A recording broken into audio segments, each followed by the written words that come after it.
이 해마다 부활절이 되면 여러분들 작은 선물들을 주고받습니다.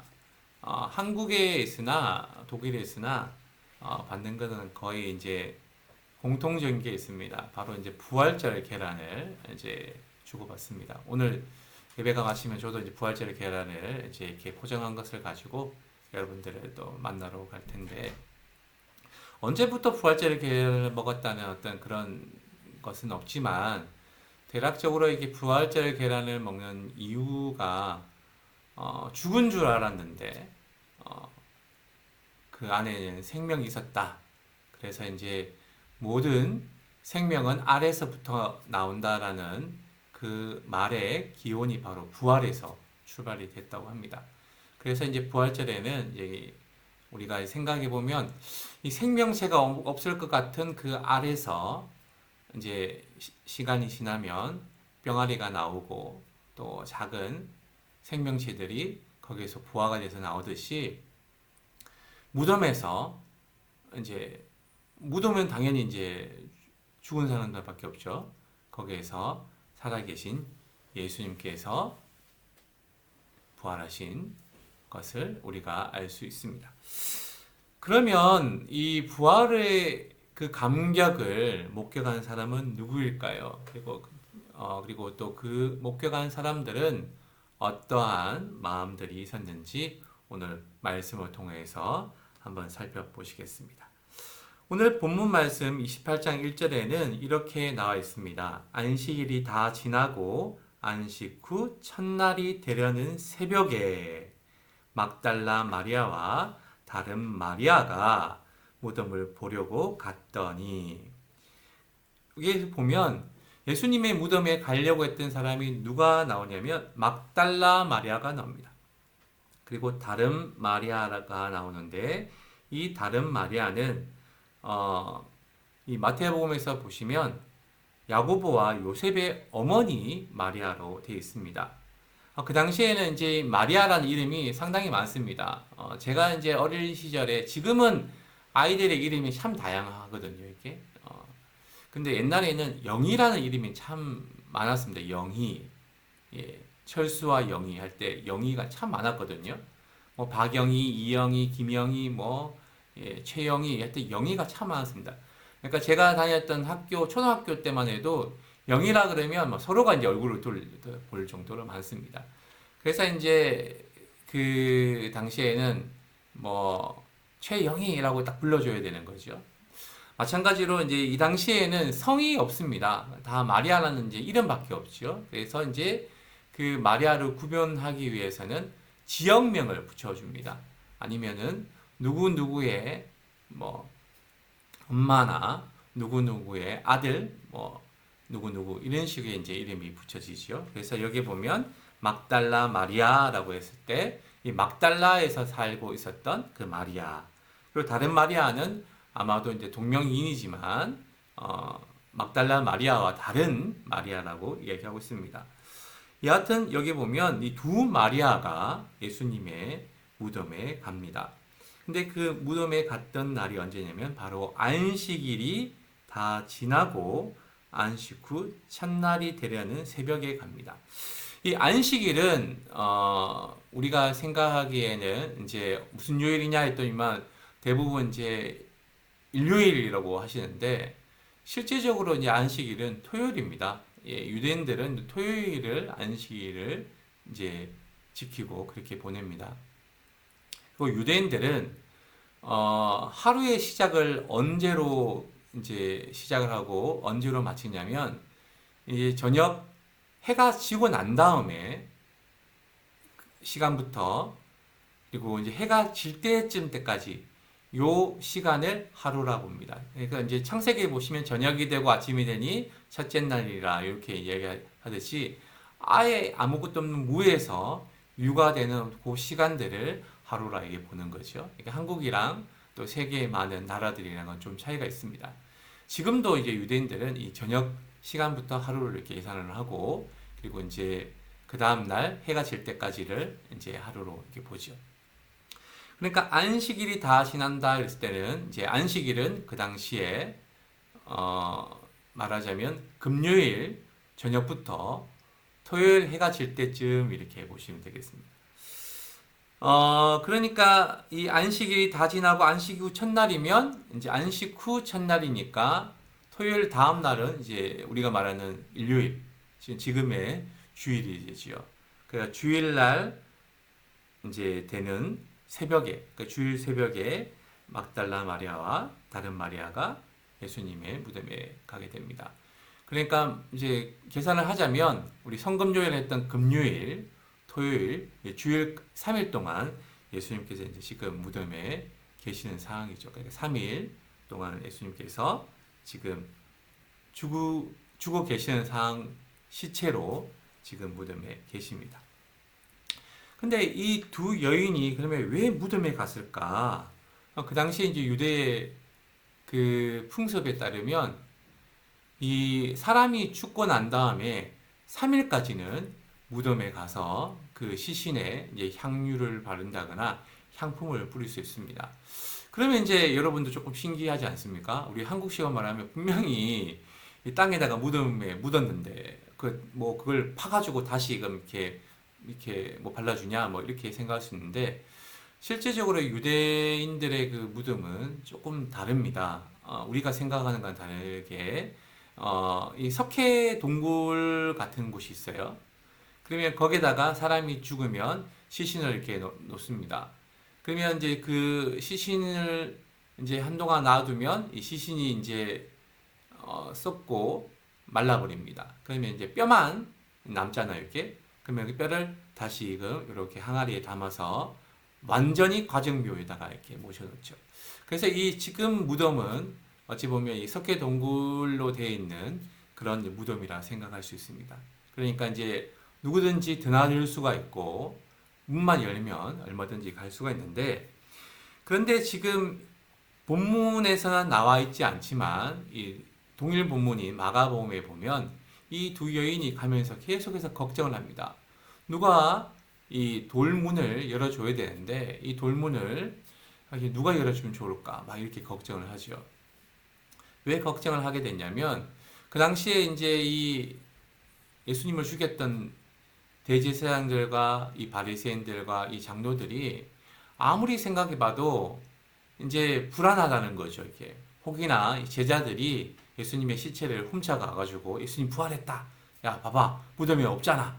이제 이렇게 할까봐 확실하게 예수님이 이제 죽어 있는 상태를 유지하기 위해서 빌라도에게 청을 합니다.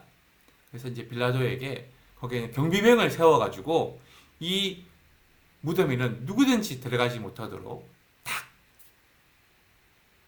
봉해 주십시오. 그리고 이제 거기에도 큰 바위를 문 앞에다가 탁 놔두어서 절대로 힘으로든 도저히 열지도 못하도록 그렇게 해달라고 그렇게 부탁을 했기 때문에 이 막달라 마리아와 다른 마리아는 걱정을 하게 되는 거죠. 실제적으로 이제 예수님의 그 돌아가심, 십자가의 돌아가심과 또 예수님의 장례하심을 계속해서 바라봤던 사람들이 누구냐면 바로 이 막달라 마리아와 다른 마리아입니다. 그러니까 자기들이 예수님이 어떻게 돌아가셨고 어떻게 장사되셨던 것을 다 알고 있기 때문에 지금 걱정을 하고 있는 거죠. 누가 문을 열어줄까? 또 문을 안 열어주면 못 들어갈 텐데 이런 걱정을 합니다. 다시 말하면 이 두 여인도 예수님에 대한 어떤 그런 사랑과 그리고 또 예수님에 대한 어떤 그런 애정들은 있지만 예수님이 여전히 죽어 계시다는 것을 마음속에 확실하고 있습니다. 왜냐하면 죽어 있기 때문에 그 죽어 있는 시체에 대해서 어떻게 하면 만날까? 이 죽어 있는 시체를 어떻게 하면 향품을 발라줄까? 이렇게 고민을 하고 있다는 거죠. 그런데 오늘 본문에서는 어떻게 이 걱정되고 있던 그 문제들이 놀라운 기적으로 말미암아 간단히 해결되는데 그 말씀이 바로 마태복음 28장 2절과 3절에 나와 있습니다. 함께 우리 2절과 3절 말씀을 읽겠습니다. 큰 지진이 나며 주의 천사가 하늘로부터 내려와 돌을 굴려내고 그 위에 앉았는데 그 형상이 번개 같고 그 옷은 눈같이 희거늘. 여기에 먼저 보면 먼저 큰 지진이 일어났습니다. 구약 성경에 보면 이 지진이 일어난다는 것은 늘 어떤 거와 관계가 있냐면 하나님께서 지금 함께 하시는 것을 상징하고 있습니다. 하나님의 임재를 상징하고 계시죠. 예를 들면 출애굽기에서 백성들에게 나타날 때 보면 땅이 막 진동하고 그리고 막 땅이 갈라지는 어떤 그런 현상들이 나타나고요. 그리고 또 이 출애굽을 했던 사람들 속에서 사람들이 모세를 반역하고 그리고 모세에 대해서 저항하고 그리고 이제 했던 사람들을 심판하실 때도 하나님께서 지진을 통하여서 땅이 갈라지고 거기에다가 사람들을 다 이렇게 이제 매장시켜 버리는 그런 벌을 주실 때도 지진을 통해서 나타나십니다. 또한 지진이 또 언제 또 나타나냐면 엘리야가 하나님이 이제 계심에도 불구하고 되게 불안해할 때 지진을 통하여서 하나님께서 이제 또 보여주시죠. 그래서 지진이 이렇게 일어났다. 큰 지진이 일어났다는 것은 예수님의 부활 사건에 지금 하나님께서 깊은 관여를 하고 계시고 함께하고 계시다라는 것을 의미하고 있습니다. 그리고 지금 여기 보면 되게 재밌는 장면이 나옵니다. 4절 말씀을 같이 함께 읽겠습니다. 지키던 자들이 그를 무서워하여 떨며 죽은 사람과 같이 되었더라. 지금 이제 그 돌이 이제 막 지진에서 뭐 물러나고 봤더니만 거기에 이제 하나님의 천사가 이렇게 내려와 가지고 그 돌을 또 굴려내고 돌 위에 탁 앉아 있습니다. 이렇게 돌 위에 탁 앉아 있는 거죠, 이렇게. 얼마나 무섭겠습니까? 이 지금 지진이 일어나는 것만 해도 사람이 까무라치지 않습니까? 예, 우리의 지진이 한국에 또 세계에 일어난다는 어떤 그런 뉴스만 들어도 막 사람들이 되게 불안해하고 하는데 지금 지진도 일어나고 그리고 또 무엇보다도 놀라운 광경 중에 하나가 하나님의 천사가 지금 번개 같고 눈같이 막 이런 하얀 옷을 입고 지금 나타나 있으니까 되게 이제 무섭고 떨고 있습니다. 그런데 지금 이게 보면 이 죽은 사람을 단단히 지켜라 라고 이제 임명받았던 경비병이 죽은 사람을 지키는 것이 아니고 오히려 산 사람이 죽은 사람 같이 되어버렸습니다. 그리고 돌아가셨던 그 예수님께서는 오히려 부활하셔서 살아나신 거지요. 그러니까 지금 이 4절 말씀을 보면 상당히 아이러니합니다.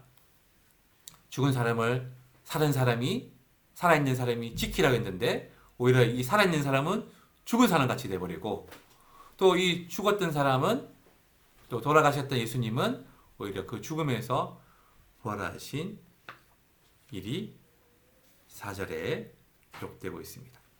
그러면서 천사들은 이 두 여인들에게 이렇게 이야기를 합니다. 우리 5절 말씀과 6절 말씀을 함께 읽겠습니다. 천사가 여자들에게 말하여 이르되 너희는 무서워하지 말라. 십자가에 못 박히신 예수를 너희가 찾는 줄을 내가 아노라. 그가 여기 계시지 않고 그가 말씀하시던 대로 살아나셨느니라. 와서 그가 누우셨던 것을 보라. 아멘. 예, 예수님께서는 지금 부활을 하셨다고 지금 이제 천사가 이야기를 하는데 제일 먼저 이야기하기를 뭐냐면 너희는 무서워하지 말라 얘기합니다. 이 헬라어는 이 신약 성경에 처음 써져졌던 언어인 헬라어는 이 동사에 보면 단수인지 복수인지가 딱 구분이 되어 있습니다. 또 동사만 보면 이게 남성인지 여성인지 남자들에게 할 때 동사와 여자들에게 할 때 동사가 다르게 표현이 되어 있습니다.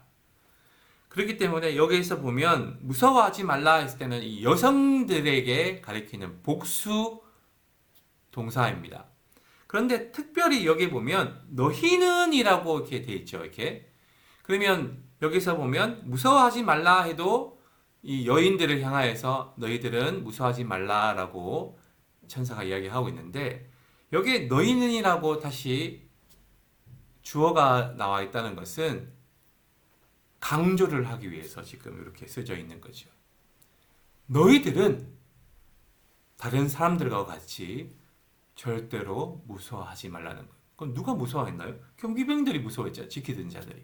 지키던 자들이 막 놀라운 이 광경과 막 지진이 일어나고 천사가 막 임하고 막 이런 어떤 그런 광경들을 보니까 막 죽은 자와 같이 막 놀래서 무서워서 이렇게 됐지만 그러나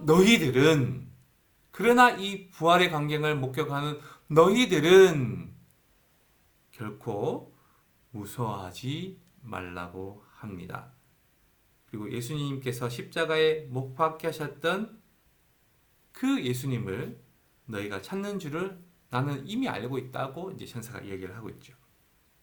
근데 여기에 보면 못 박히셨다 할 때도 보면 이 우리 한글 성경에도 박히셨다 하니까 이제 수동태로 되어 있는데 이게 헬라어 성경에 보면 그 완료 수동태로 되어 있습니다. 못 박히셨는데 완전히 못 박히셔가지고 완전히 죽어 있는 상태를 말합니다. 그러니까 예수님께서 신음하면서 조금 있다 내가 이제 기력을 해서 살아나신 게 아니고 완전히 생명이 딱 끊긴 상태의 그 예수님을 완전히 돌아가신 그 예수님을 너희가 찾는 줄을 알고 있다 그러십니다. 그러니까 여기 보면 예수님께서 이제 돌아가시는데 수동태라는 것은 뭐냐면 예수님 스스로 내가 이제 죽어야지 이게 아니고 또 하나님께서 함께 하셨다는 거죠. 그러니까 다시 말하면 지진이 일어나는 것도 하나님이 함께하고 계시는 거고 부활의 사건도 함께 하시는 거고 또 예수님이 구원의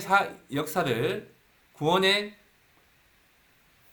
섭리 가운데에 함께 하실 때에도 하나님께서 하셨던 것을 여기에서 살펴볼 수가 있습니다. 천사는 계속해서 이야기하고 있죠. 그러나 그 완전히 돌아가셨던 그 예수님이 지금 이곳에 계시지 않다. 다시 말하면 살아 계셨기 때문에 더 이상은 무덤에 계시지 않는다는 거죠.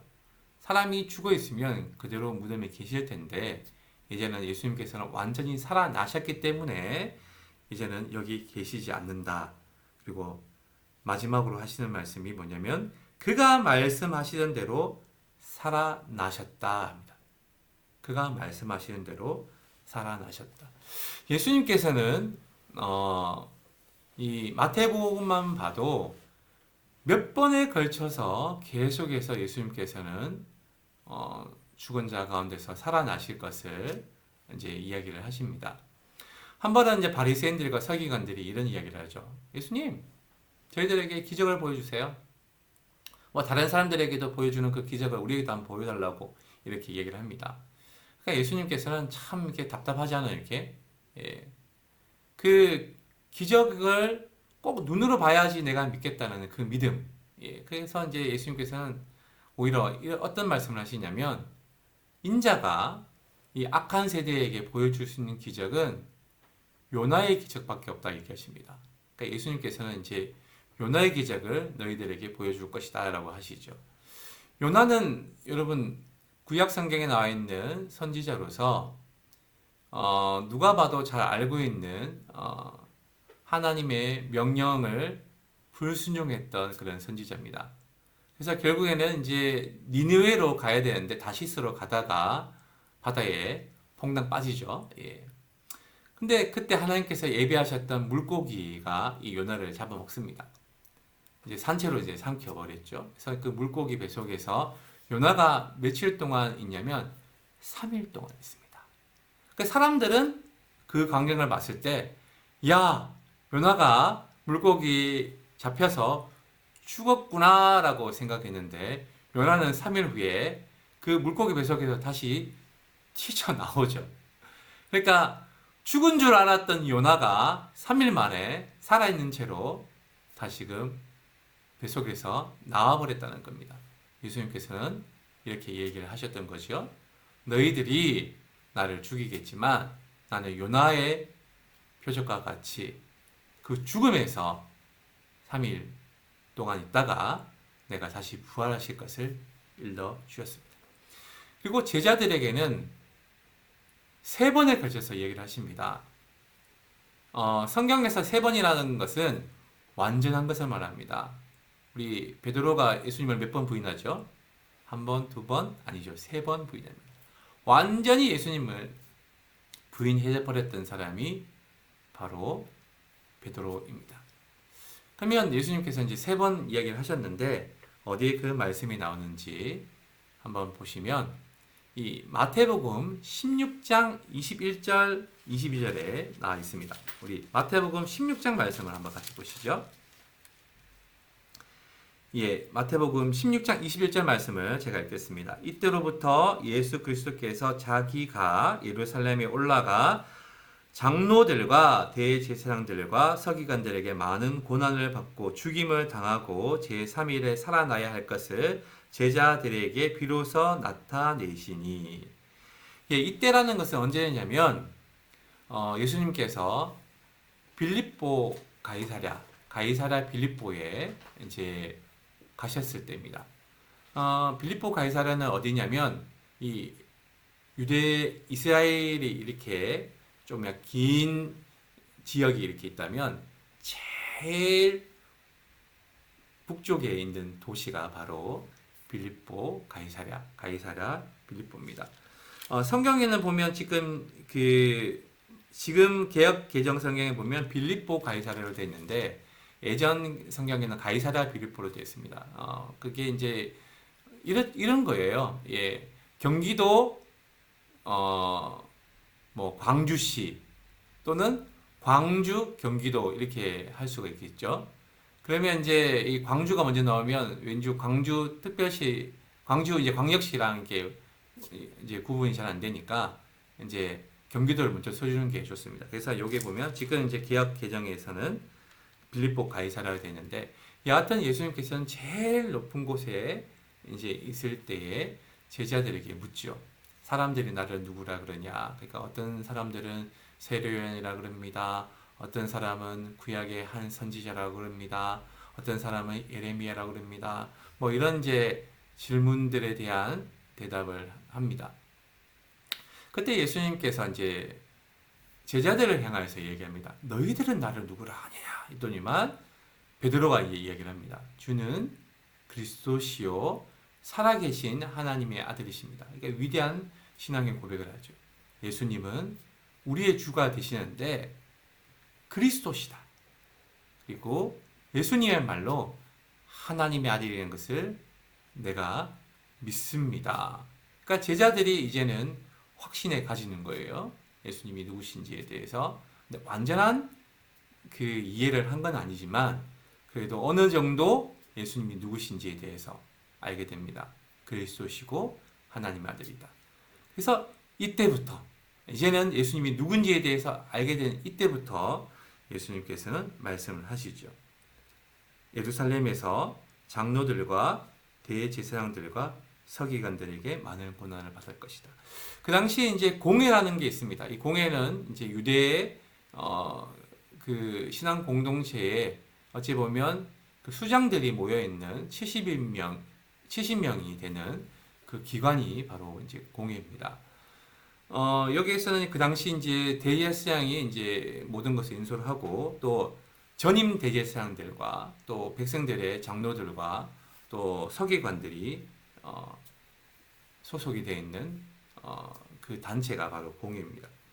근데 결국에는 이 종교 심판을 받는다는 거죠. 누구에 통해서 이 장로들과 대제사장들과 서기관들. 그래서 예수님께서는 고난을 받게 됩니다. 그래서 여러분들 나중에 이제 꼭 한번 보시면 마태복음 26장, 27장 보면 계속해서 예수님을 괴롭히고 예수님을 죽이려고 애를 쓴 게 누구냐면 이 대제사장들과 서기관들과 장로들이 그렇게 합니다. 그렇지만 예수님께서는 3일 만에 살아날 것을 제자들에게 알려주시죠. 그러니까 부활이 있기 전에는 죽음이 있어야 되고 예수님의 영광이 있기 전에는 고난이 있어야 됩니다. 이 고난 없이 영광이 없고 죽음 없이는 부활이 있을 수가 없습니다. 그래서 거기에 대해서 첫 번째 예수님께서 말씀하십니다. 그때 베드로가 얘기를 하죠. 22절에 예수를 붙들고 항변하게 이르되 주여 그리 마옵소서 이 일이 결코 주께 미치지 아니하리이다. 예수님 지금 죽으시면 안 돼요. 예, 저희가 왜 예수님 따라다니는데요? 그 말도 안 되는 이야기 하지 마시고 절대로 이런 일이 미치지 않도록 하겠습니다. 예, 이렇게 얘기합니다. 예수님의 이 땅에 오심을 베드로는 정확하게 알지 못합니다. 그리고 난 다음에 예수님께서는 이 제일 높은 곳에서 조금 더 내려오셨습니다. 요곳은 어디냐면 바로 갈릴리입니다. 마태복음 17장 22절의 말씀을 함께 읽겠습니다. 갈릴리에 모일 때에 예수께서 제자들에게 이르시되 인자가 장차 사람들의 손에 넘겨져 죽임을 당하고 제3일에 살아나리라 하시니 제자들이 매우 근심하더라. 한 번 정도 이렇게 이야기를 해서 제자 중에 베드로가 그렇게 하시면 안 된다고 이렇게 말렸는데 이 높은 곳에서 조금 내려오시더니만 이 갈릴리에서 또 그 이야기를 하십니다. 내가 사람들에 의해서 죽임을 당하고 3일에 살아난다. 이 얘기를 하십니다. 제자들이 매우 근심이 되죠. 아니 예수님 진짜 죽으시려나 그러나? 누가 죽인단 말이지? 막 이렇게 근심이 되기 시작합니다. 근데 예수님 몇 번 한다고요? 3번. 네. 우리 마태복음 20장 17절 말씀을 읽겠습니다. 이제는 요 제일 높은 곳에서 이제 갈릴리에 오셨으면 이제 예수님께서 어디서 돌아가신다고? 예루살렘. 예루살렘에 거의 다 오셨을 요 즈음에 예수님께서 또 얘기를 하십니다. 마태복음 20장 17절 말씀, 18, 19절 말씀을 제가 읽겠습니다. 한번 잘 들어보시죠. 예수께서 예루살렘으로 올라가려 하실 때에 12 제자를 따로 데리시고 길에서 이르시되 보라 우리가 예루살렘으로 올라가노니 인자가 대제사장들과 서기관들에게 넘겨짐에 그들이 죽이기로 결의하고 이방인들에게 넘겨주어 그를 조롱하며 채찍질하며 십자가에 못 박게 할 것이나 제3일에 살아나리라. 아멘. 예수님께서는 보다 더 구체적으로 예루살렘에 오시니까 예루살렘에 가까이 오시니까 더 구체적으로 이야기를 하십니다. 대제사장과 서기관들이 죽이려고 이제는 하고 그 결과 이방인 예수님께서 이방인인 로마 총독 빌라도에 의해서 채찍질과 십자가를 지시는 처형을 당하시죠. 그래서 조롱을 당하시고 채찍질을 맞으시고 결국에는 십자가에 못 박혀 돌아가실 것을 이미 예고하십니다. 그러나 여기서 똑같이 이야기를 하십니다. 죽으신다, 죽는다, 나는 고난받고 돌아간다. 나는 이제는 완전히 죽게 된다고 말씀을 하시는 그 끝에는 계속해서 말씀하시는 게 뭐냐면 그러나 3일에는 꼭 내가 살아날 것이다 라고 얘기를 하십니다. 그러니까 오늘 이 천사가 여자들에게 그가라는 것은 예수님이죠. 말씀하시던 대로 살아나셨느니라. 그대로 그 말씀대로 이루어진 것을 천사가 공포합니다. 그리고 난 다음에 확인하라고 여기 와서 누우셨던 곳, 정확하게 말하면 그 시체가 누워있는 곳을 살펴봐라. 성경에 나와 있지 않지만 여주인들이 들어갔겠죠. 이렇게. 그리고 봤겠죠. 진짜 없네. 그리고 이제 이야기하기를 지체할 시간이 없어. 빨리 가서 제자들에게 일러서 예수님께서는 죽은 자 가운데서 사망 권세를 이기시고 살아나셨다는 것을 알리라고 이야기를 하십니다. 그때 여자들이 어떻게 했는지 우리 8절 말씀을 함께 같이 읽겠습니다. 시작. 그 여자들이 무서움과 큰 기쁨으로 빨리 무덤을 떠나 제자들에게 알리려고 다름질하리세. 천사가 너희들은 무서워하지 말라 그래도 이 무서워할 수밖에 없는 상황입니다. 사람이 진짜 죽는 것이 당연하고 죽으면 당연히 살아나지 못하는 것이 당연한데 이게 믿지 못할 상황이 지금 벌어졌으니까 얼마나 무섭겠습니까? 마치 유령이라도 나타날 것 같은 이런 분위기에 무서움이 있습니다.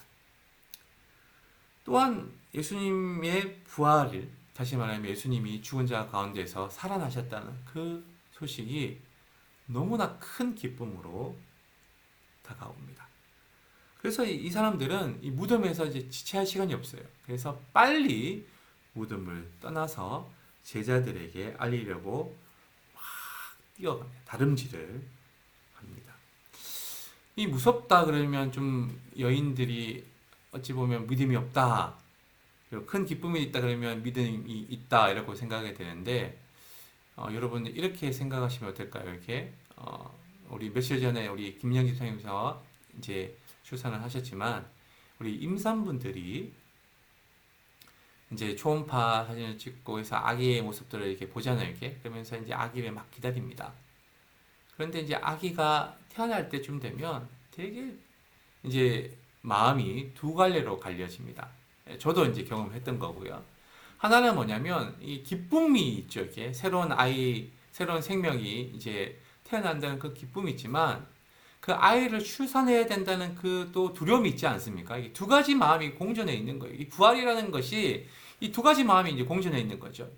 어떻게 사람이 살아날 수 있어? 라는 어떤 그런 두려운 마음도 있지만 또 살아나셨다니까 또 이렇게 그 기쁨이 마음이 있는 거죠. 그래서 이 여인들이 이 무서움과 큰 기쁨으로 나아갑니다. 그때 이제 가다가 누군가를 만나는데 누구를 만나냐면 이 9절에 나와 있습니다. 우리 9절 말씀을 함께 같이 읽겠습니다. 예수께서 그들을 만나 이르시되 평안하냐 하시거늘 여자들이 나와 그 발을 붙잡고 경배하니. 예수님이 나타나셨습니다. 부활하신 예수님이 이 막달라 마리아와 이 다른 마리아 앞에 나타나셨습니다. 그리고 예수님께서 이런 말씀하시죠. 평안하냐 말씀하십니다. 우리 평안하면 이제 샬롬 늘 많이 생각하는데 여기에서는 그 말이 아닙니다. 이 평안하냐 할 때는 그런 뜻이 아니고요. 이 원래 헬라어의 뜻에서 보면 기쁘냐, 기쁨이 가득하냐라는 말입니다. 그러니까 예수님께서 이 두 여인을 만나시고 하시는 말씀이 너희들 지금 큰 기쁨이 있냐? 그렇게 물어보시지요. 다시 말하면 이 부활을 맞이하는 사람에게는 무엇만 있어야 되냐면 두려움 대신에 기쁨만 있어야 되는 것을 예수님께서 말씀하십니다. 너희들 부활한 나를 못 보니 기쁘냐? 그렇게 얘기를 합니다. 그제서 여자들은 두려움보다는 예수님의 발을 붙잡고 경배합니다. 그 당시에 발을 붙잡고 경배한다는 것은 존경과 그리고 거기에 대한 사랑을 이야기하고 있죠. 그러니까 부활이라는 것은 그렇습니다. 우리에게 기쁨을 주는 것이 두려움을 주는 것이 아니고 우리에게 산 소망을 주는 것이 거기에 대해서 힘듦을 주는 것이 아니라는 것이 오늘 본문에 나와 있습니다. 그리고 또 예수님께서 말씀하십니다. 10절 말씀을 같이 읽겠습니다. 이에 예수께서 이르시되 무서워하지 말라. 가서 내 형제들에게 갈릴리로 가라 하라. 거기서 나를 보리라 하시니라. 예수님께서 또 말씀하시죠. 무서워하지 말라. 나는 죽음에서 부활하였다. 그래서 너희들이 그 무서워하지 말라. 오히려 내 형제들에게 갈릴리로 가라고 하십니다. 그런데 여러분 그 본문 말씀을 자꾸 읽어보시면 아시겠지만 조금 뭔가가 조금 달라진 것을 볼 수 있습니다. 천사가 이 여인들에게 부탁했던 게 뭐냐면 그의 제자들에게 가라 얘기를 했고 이 여자들도 제자들에게 달려갑니다. 그러나 예수님께서는 내 제자들에게 라고 말씀하지 아니하시고 내 형제들에게 라고 말씀하십니다. 이 형제라고 말씀하셨을 때에는 의미가 이렇게 두 가지로 있습니다. 하나는 뭐냐면 예수님을 버리고 예수님의 십자가에 돌아가실 때에도 도망을 가버리고 장사 지낼 때에도 도망을 가버리고 부활의 이 순간에도 지금 나타나지 않는 그 제자들을 예수님께서는 오히려 수용하고 계시고 오히려 그들을 사랑하는 마음으로 지금 부르고 계시다는 겁니다. 너희들 아직까지 나를 버리고 무서움에 떨고 있니? 그리고 아직까지 부활을 알지 못하고 있니? 그래도 나는 너희들을 다 받아들일 수 있어. 그리고 나는 너희들을 사랑해. 그게 내 형제들이란 말이에요. 두 번째는 뭐냐면 내 형제들이라는 것은 뭐냐면 이 십자가의 구원 사건 그리고 예수님의 부활 사건으로 말미암아 이제는 이 제자들에 그치는 것이 아니라 하나님의 가족이 되어서 형제가 되었음을 확인시켜 주는 말씀이 바로 내 형제들입니다.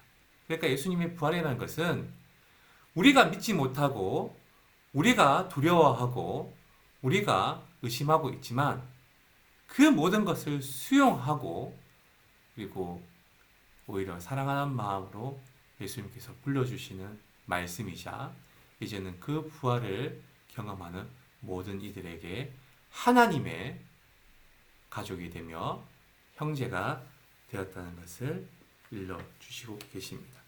그러기에 이 예수님의 부활 사건은 하나님의 함께하심, 하나님의 현현의 사건이자 그 모든 사건의 주체가 하나님이셨다. 그러니까 예수님을 돌아가시게 하는 것도 하나님이시고 예수님을 살리신 것도 하나님이시고 또 이 예수님을 말미암아 이제는 믿음의 공동체의 형제 자매가 되게 하신 것도 하나님이시라는 거죠.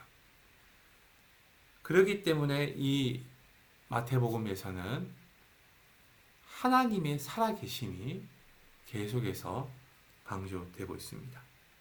또한 그 하나님의 살아계심 때문에 예수님께서도 죽음에서 부활하셔서 이 하나님의 살아계심을 증거하고 계시다는 거죠.